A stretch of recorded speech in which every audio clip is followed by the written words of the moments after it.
Podium Podcast. Lo mejor está por escuchar. Una advertencia antes de empezar. Este documental contiene descripciones de violencia física, sexual, psicológica e ideaciones suicidas.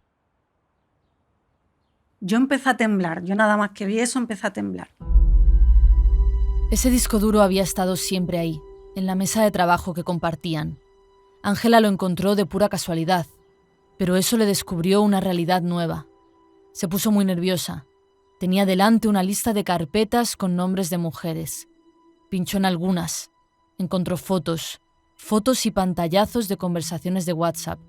Eran conversaciones de él con distintas mujeres, conversaciones de parejas simultáneas, peleas y también conversaciones de esas mujeres con otras personas, como si él las hubiera estado espiando. Y me doy cuenta, porque veo la fecha, que son relaciones paralelas a la mía. Ángela descubrió que él le había estado siendo infiel, pero aún más importante, descubrió un patrón de comportamiento. Lo que él hacía con ella, lo hacía también con otras, incluida su expareja Elena, esa supuesta maltratadora. También ella había sufrido su maltrato. No era la mala, como él le había hecho creer, era también una víctima. O sea, imagínate, se me cae todo por lo que él me había tenido controlada. El cuerpo de Ángela activó el modo supervivencia y copió el contenido de esa carpeta del disco duro. Fue muy impulsivo. Yo no tuve tiempo, pero yo dije, esta información, en cierta manera, sentí alivio. Sentí alivio de pensar que no era yo, que no estaba loca. Me di cuenta que toda mi vida y todo ese sufrimiento estaba sostenido en una mentira. Quito el disco duro, lo dejo, termino de temblar y le digo lo que he visto y que quiero que me gustaría.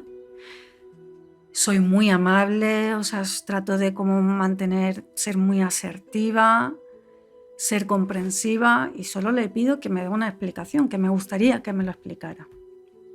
No le reprocho ni le recrimino nada. Él le dio la vuelta a la situación. Le dijo que ella, hurgando entre sus cosas, había cometido un delito. Pero algo en Ángela había cambiado ya. Si yo no llego a encontrar esa información, yo sé que yo no salgo de la relación y yo sé que yo ya estaba a un paso de pasar al acto con el suicidio. Pero yo necesitaba saber la verdad. Yo digo, antes de irme, necesito saber la verdad.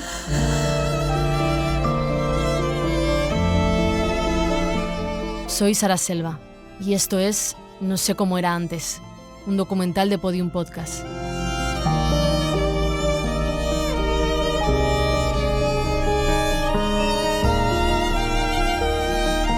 Episodio 3. Necesito saber la verdad.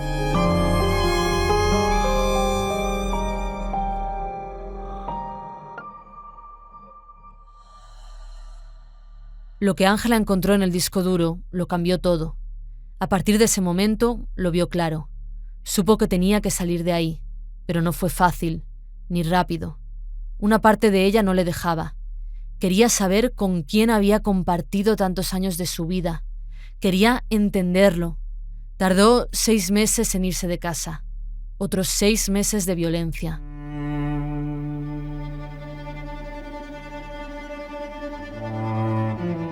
Ángela se marchó a Sevilla, a casa de sus padres, a un pueblo que ella llama Mordor, como esa región ficticia del Señor de los Anillos.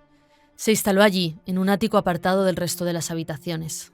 Y dejó de hablar con él, de contestar a sus mensajes, de cogerle el teléfono. Consiguió mantener esa distancia durante un tiempo, pero hubo recaídas. Él sigue llamando de una manera más tímida, empieza a llamar de manera más insistente y me dice que ojalá pudiera oír mi voz, que lo que estoy haciendo es inhumano. Él le decía que había cambiado, que iba a ir a terapia. Incluso se vieron alguna vez. Consiguió atraparla, otra vez. Pero enseguida volvió la violencia. Yo pienso, ¿cómo he vuelto a caer? ¿Cómo he vuelto a caer? ¿Cómo me ha llevado otra vez aquí? Me hizo creer que estaba cambiando, o sea, ¿cómo no me he dado cuenta? ¿Cómo he pensado yo? He tenido la remota idea de que esta persona podía evolucionar, crecer, cambiar, y ahí ya O sea, ahí ya fue la ruptura definitiva. Pero para romper del todo, Ángela necesitaba dar un paso más. Tenía que contarlo, protegerse, romper el silencio. Llevaba 10 años creyendo que eso suponía traicionar a su pareja, pero lo hizo. Habló primero con su familia y después con Elena, con la expareja de él. Sentía que estaba cometiendo un crimen. Durante años creyó lo que él le contaba. Creyó que Elena estaba loca, que era una psicópata. Pero en ese momento se dio cuenta de que todo era mentira. Intentó llamar a Elena, mandarle un mensaje. Yo había bloqueado a Ángela de todo lo que pude, de mi teléfono, porque él empezó a decirme que cuidado con Ángela, que cuidado con su acercamiento, que era una persona muy, muy peligrosa, que estaba poniendo en riesgo no solamente mi vida, sino la vida de mi hija. Me obliga a bloquear a Ángela de todo y así hago. Como su hija utilizaba mi Skype personal para hablar con su madre, me acuerdo de que, la tengo en Skype. A mí se me había olvidado completamente que tenía Skype.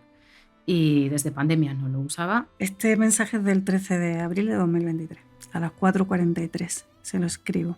Le digo, espero de verdad que estés bien. Siento molestarte, pero tienes que saber esto. Y de repente me llega un mensaje y empezamos a hablar por ahí. Yo con muchísimo temor a que realmente esta mujer esté mal de la cabeza y a mí me pase algo. Me contesta inmediatamente.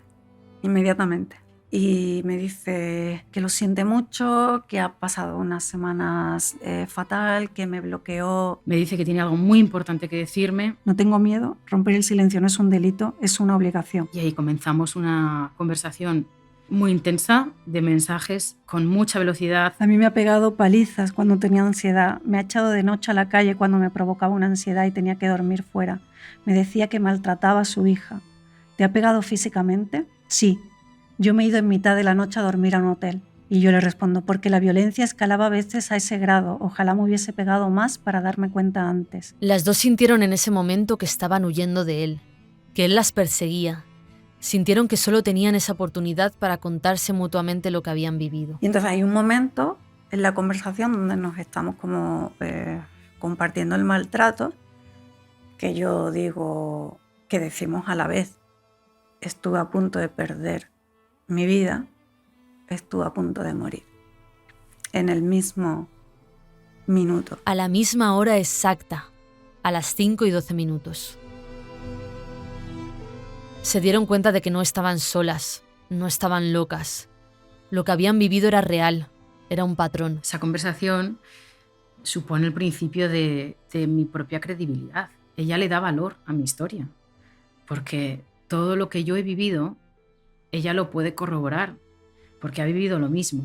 Y a partir de ahí empieza una carrera por intentar demostrar de manera legal que todo esto que nos ha pasado en la intimidad son delitos y que podemos probarlo y que podemos llevarlo a juicio. Juntas iban a hacer todo lo posible para salvarse, a ellas y a la niña.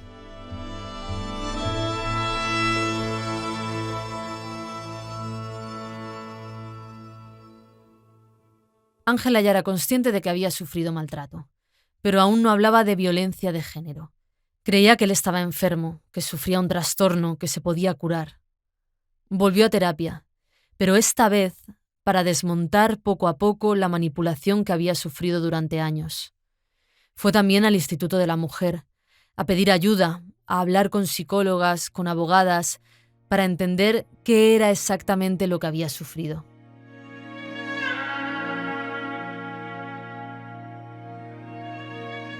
Y entonces ella me dice, esto es muy sencillo. Me habla de la violencia de género y me dice, esto se trata de someter. Y esto se trata de que tú estás deshumanizada y vista como un objeto. Un objeto de la propiedad de otra persona. Se trata de tener control y posesión. Normalmente van a personas que tienen un buen puesto de trabajo, un buen nivel intelectual, no escogen cualquier víctima, necesitan a alguien que les sirva como trofeo. Maggi Sánchez Ferrer, la psicóloga forense. Entonces, claro, es muy doloroso y muy duro el reconocerte a ti mismo que has estado en una situación de abuso narcisista y que eso se le llama maltrato, porque lo primero que no entiendes es cómo he llegado yo hasta aquí. Entonces lo vi clarísimo porque vi que cumplía todo. Me está aislando socialmente, me está controlando todas mis comunicaciones, O sea, la misoginia era, y yo decía, ¿cómo no me he dado cuenta? Yo salí de allí y le puse nombre.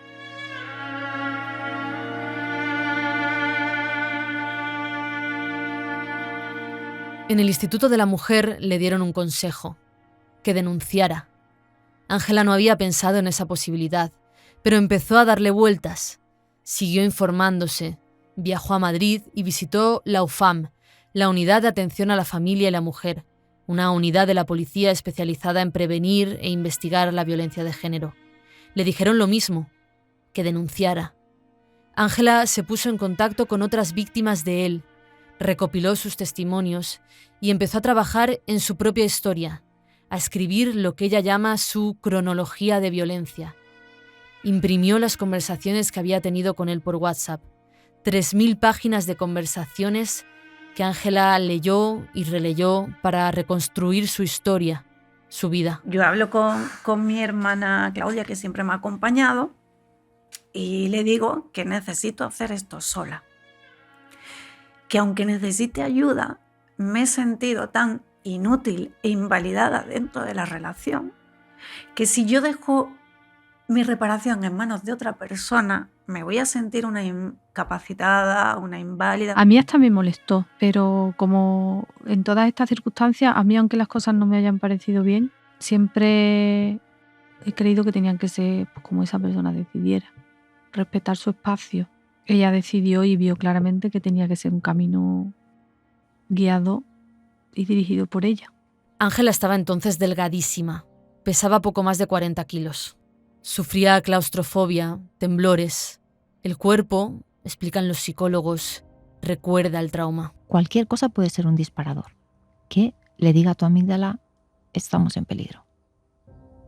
Y entonces se produce toda esa serie de somatizaciones, que ya puede ser pues, en cuanto a ideaciones suicidas, panic attack, claustrofobia, agorafobia. Yo estaba encerrada en el ático y yo no podía hacer nada, porque todo era agobio. Empecé a tener mucha paranoia, mucha desconfianza.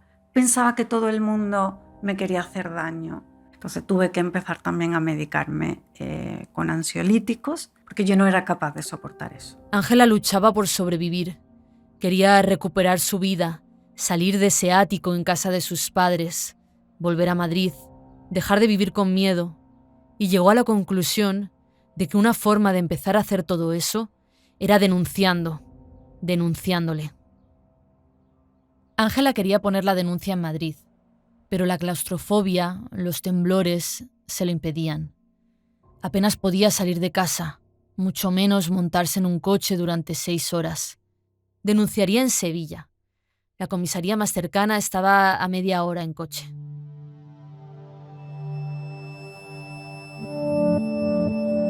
Entonces, yo lo que me acuerdo es que le digo a Claudia, a mi hermana, Claudia, ya, hoy tiene que ser hoy o es que no puedo, o sea, ya tiene que ser hoy, ya no puedo más. Era el 18 de julio de 2023. Nos montamos en el coche, yo me monto tumbada de lateral, me pone el cinturón, además me acuerdo perfecto, esa imagen la tengo muy metida, entonces yo mirando como hacia el asiento, tumbada, temblando, en el asiento de atrás tumbada porque no aguantaba mucho. Ángela se preparó durante meses. Había escrito su historia, quería tenerlo todo documentado para que no se le olvidara nada. A las 9 de la noche llegaron a la comisaría de la avenida Blas Infante. Fueron a esa porque allí hay una unidad con policías especializados en la protección de la mujer víctima de violencia de género.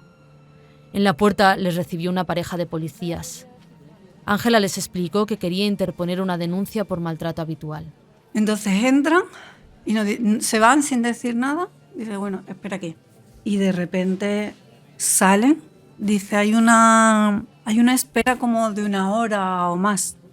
Así que vente mañana y pon la denuncia mañana. Digo, no, pero es que vas a tardar muchísimo, ¿eh? Yo diciendo, yo con lo que me ha costado llegar hasta aquí, es que como me vaya no vuelvo. Y le dije, no me importa, yo espero, no puedo. Esperaron en una sala deprimente, sucia, con juguetes rotos por el suelo. En torno a las 12 de la noche, Ángela y su hermana pasaron a otra sala. Nadie, cuentan, le leyó sus derechos. Sino que dicen, bueno, cuéntame. Y nada, yo le digo, nada, soy víctima de violencia de género y he sufrido violencia psicológica, violencia física, violencia sexual. O sea, entonces empiezo a contar toda mi historia desde el principio. Toda mi historia. Mi hermana me ayudaba a veces a que retomara el hilo, a que no se me olvidaran cosas. Ella empezó a hablar y no podía parar. Y seguía de una cosa a otra y otra y otra. Y cualquier cosa que le preguntaba tenía un principio, tenía un desarrollo, tenía un fin. Entonces era interminable todo. Claudia se enteró allí mismo de la violencia que había sufrido su hermana, de historias y detalles de los que no tenía ni idea. Se enteró, por ejemplo, de lo que él le hacía cuando Ángela estaba tratando en terapia el abuso sexual infantil. Yo me entero que a la vez él estaba siendo un violador con ella. Y él estaba ejerciendo abuso sexual con ella. Ese momento de la denuncia para mí fue el más duro. Para mí fue dura, entera. Pero en ese momento yo me rompí y de impotencia. Quería ir a matarlo. Quería volver al pasado y matarlo. Directamente. Yo nunca he sentido eso. Nunca. Y yo en ese momento quería matarlo. Ángela declaró durante 6 horas, sin parar. Y llegó en un momento, me dice, como no te deprisa, es que tengo un cambio de turno. Entonces de repente llaman a la puerta y viene el cambio de turno y llega una mujer de unos 50 y tantos años. Y me dice a mí, llega y dice, ¿esto qué es? Empieza a burlarse. Dice, ¿esto qué es? ¿Una novela? Yo en ese momento estaba llorando. Ya. Y yo la miré y dije, será un drama. Y ya ahí ella me hizo la cruz. Ángela siguió declarando. Claudia la ayudaba a ordenar el relato, hacía alguna puntualización, pero a la gente no le gustó. Y yo empecé a llorar en otra parte y ella dijo que me fuera. Y yo le dije que no lo entendía. La policía se levantó, se vino hacia mí, yo sentada, mi hermana al lado, y me insistió que si no iba a tener que llamar a alguien. Y yo le dije que no me iba a ir y dejar a mi hermana así, que me explicara qué había hecho. Le dice, como no te vayas, paro la declaración aquí y no se pone denuncia. O te vas ahora mismo o interrumpo la denuncia. Y entonces mi hermana empezó, por favor, Claudia, no. Y entonces yo tuve que ceder.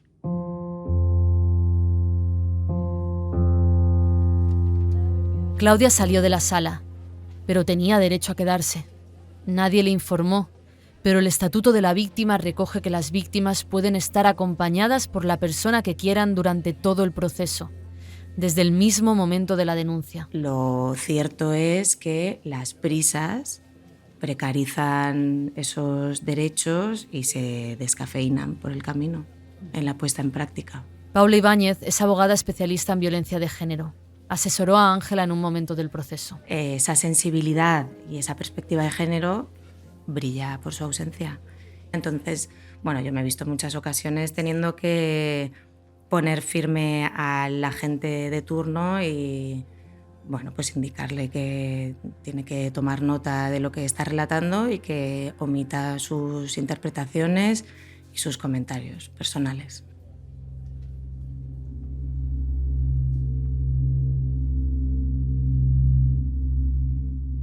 Dentro de la sala, ya sin el apoyo de Claudia, Ángela siguió declarando.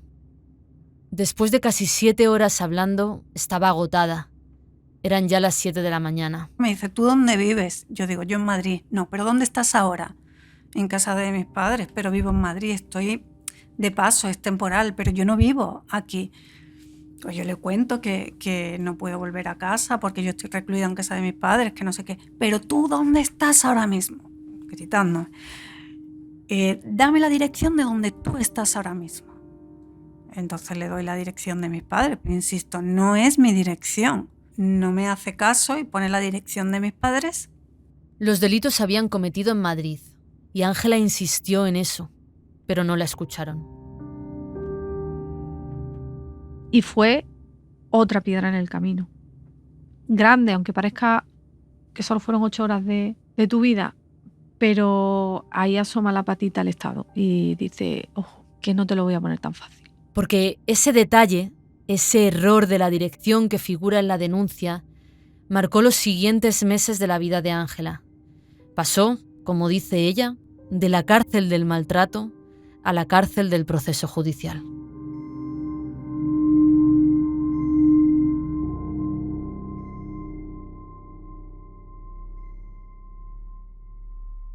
Desde el momento de la denuncia, en julio de 2023, Ángela ha vivido una especie de gincana entre los juzgados de Sevilla y de Madrid.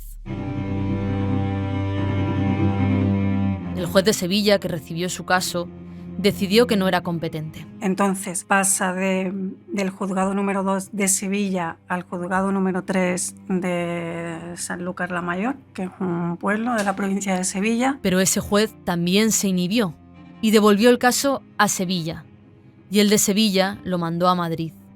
Allí sí la citaron en los juzgados, pero un minuto antes de entrar a la sala, la jueza decidió que no, que tampoco era competente. Y la pasa al número 2 del juzgado de Madrid. El número 2 la vuelve a pasar al 3. El 3 la vuelve a pasar al 2. Los juzgados empezaron a pasarse su caso, como si fuera un partido de tenis. Y luego el número 2... Así pasaron 10 meses. 10 meses. De Madrid a Sevilla, de Sevilla a Madrid. Es que era ya como, necesito que me ayudéis, por favor, ¿alguien puede ayudarme? Ángela no se cansó. Fue a los juzgados, consiguió reuniones con jueces, habló con funcionarios, lloró delante de ellos, sufrió crisis de ansiedad delante de ellos, persiguió literalmente su caso, hasta que un día, en el juzgado de Madrid, lo consiguió. Conseguí que lo tramitara.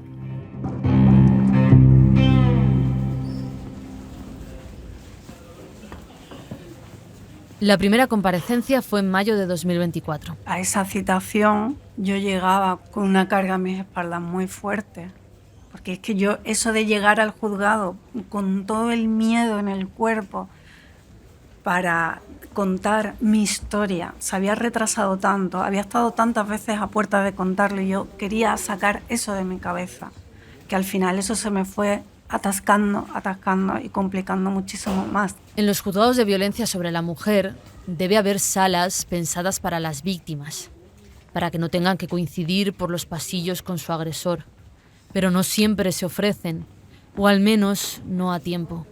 Ese día, el día de la primera comparecencia, Ángela y él llegaron a la vez.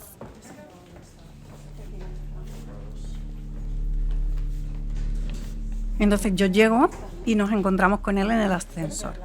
Entonces yo doy la vuelta, me voy a otra puerta del ascensor, unos se van con él arriba para saber dónde se posiciona y se sitúa, y yo subo. Ángela iba con varios amigos, entre ellos Samu. Luego llegas a la planta y también se está a 20 metros, 30 metros, ¿sabes? O sea, sigue siendo durante todo ese tiempo muy agresiva la situación.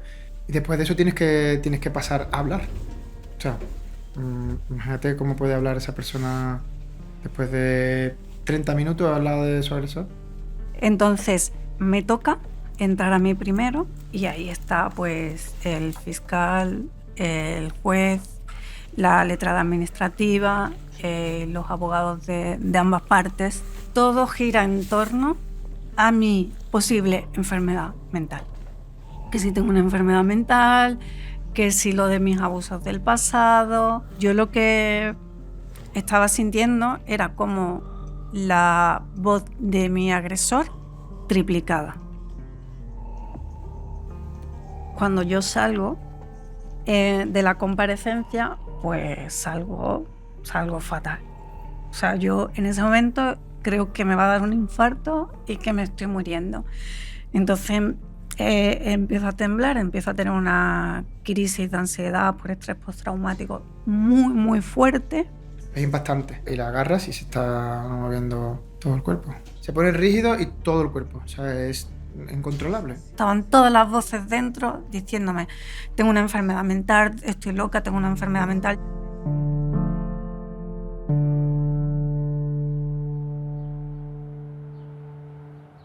¿Qué tal? ¿Cómo estás? ¿Todo bien? Aquí estamos. Un día de junio de 2025 acompañamos a Ángela a una de esas citaciones en los juzgados. Iba como siempre con Samu. ¿Me acompaña la señora? A ver cómo está ella, que es lo importante. Tenía que someterse a una entrevista psicosocial, un peritaje forense, en los juzgados. No he dormido nada, tío. Yo me imagino. Está en guardia. Vimos entonces lo que pasa antes de una comparecencia. La falta de información, las noches sin dormir. ¿No has dormido nada entonces? Nada, 2 horas. Guau, estoy... Pero bueno.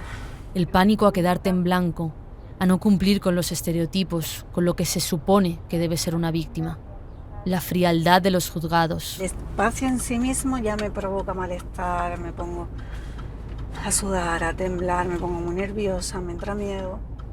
Yo voy a llegar allí y les voy a decir, tengo muchísimo miedo. Y así me libero un poco de la tensión de, tengo miedo.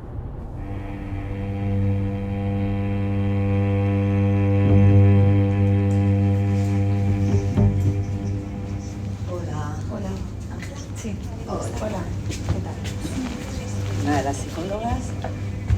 Al poco de llegar a los juzgados, un grupo de 3 psicólogas llevó a Ángela a una sala para empezar con la entrevista.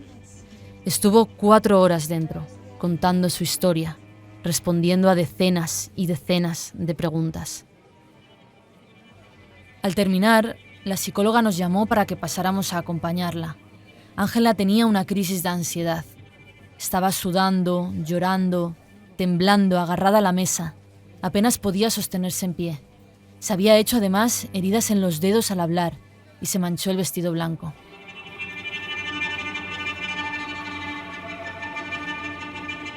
Una semana después, la volvieron a citar.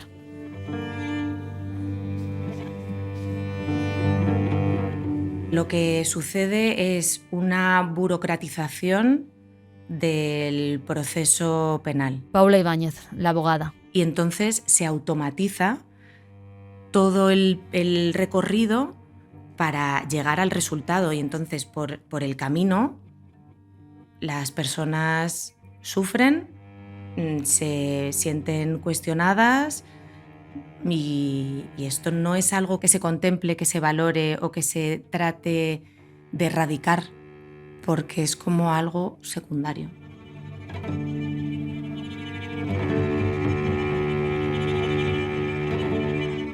Cuenta Ángela que en una de estas comparecencias en los juzgados, una fiscal le preguntó, ¿tiene lesiones?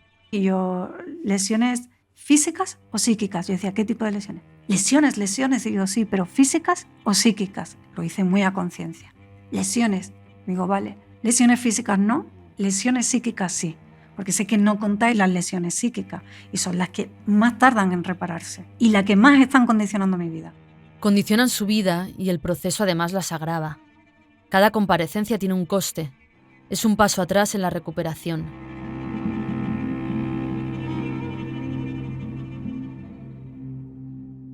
Ángela sufre crisis de ideación suicida, crisis frecuentes. Al principio lo viví en silencio. Solo lo compartió con su psicóloga y con su médico de cabecera. Yo no podía tomarme la medicación, porque si yo me tomaba la medicación yo no sabía si podía frenar, si yo me iba a tomar 2 o 3 cajas, si iba a poder limitar ese impulso o si yo iba a abrir la ventana y me iba a lanzar por la ventana, porque la desesperación era tal que, claro, yo, como soy muy disciplinada, pues decía, venga, protocolo, voy directamente. Y cuando a mí me entraba la ideación suicida, yo me iba al hospital. Tenía miedo de sí misma, de no saber de lo que era capaz, no se fiaba. Pero su psicóloga la ayudó a verlo de otra manera. No es que ella quisiera hacerse daño, Lo que quería era dejar de sufrir. La ideación suicida busca, en realidad, protegerla del dolor.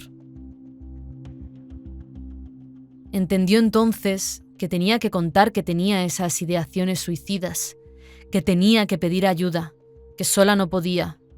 Lo hizo, se lo contó a su hermana, a sus amigos, y empezó a dejarse cuidar. Ha sido una de las experiencias más fuertes que he vivido, ¿no? El tema de la red, del apoyo y de saber que la reparación es colectiva o no es posible.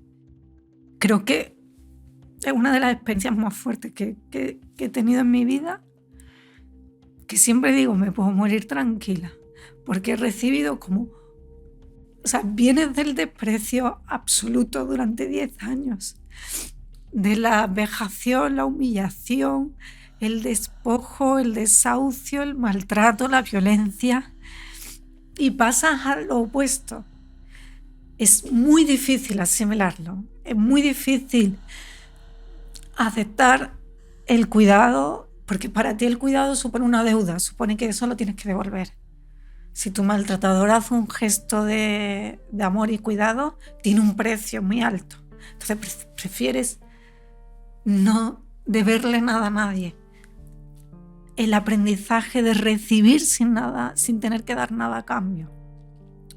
La ayuda desinteresada, simplemente porque te quieren, eso ha sido para mí muy difícil de asimilar, pero nos ha salvado.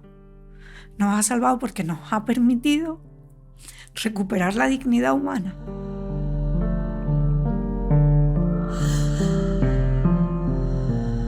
No sé cómo era antes es un documental de Podium Podcast y Ser Podcast. Las entrevistas, la investigación y el guión los he realizado con mi compañero Manu Tomillo. El diseño sonoro es de Elizabeth Búa. La edición es de Ana Rivera. Gala Pérez Iniesta ha compuesto e interpretado la música original. La producción musical y electrónica es de Nelken y la mezcla y el mastering de Nicolás Sabertidis. La producción ejecutiva es de Miriam Hernández y María Jesús Espinosa de los Monteros. El diseño gráfico es de Agencia Player. Yo soy Sara Selva. Si quieres ponerte en contacto con nosotros para contarnos algo o dejarnos un comentario, puedes hacerlo a través de este correo, nosecomoera@gmail.com. Gracias por escuchar.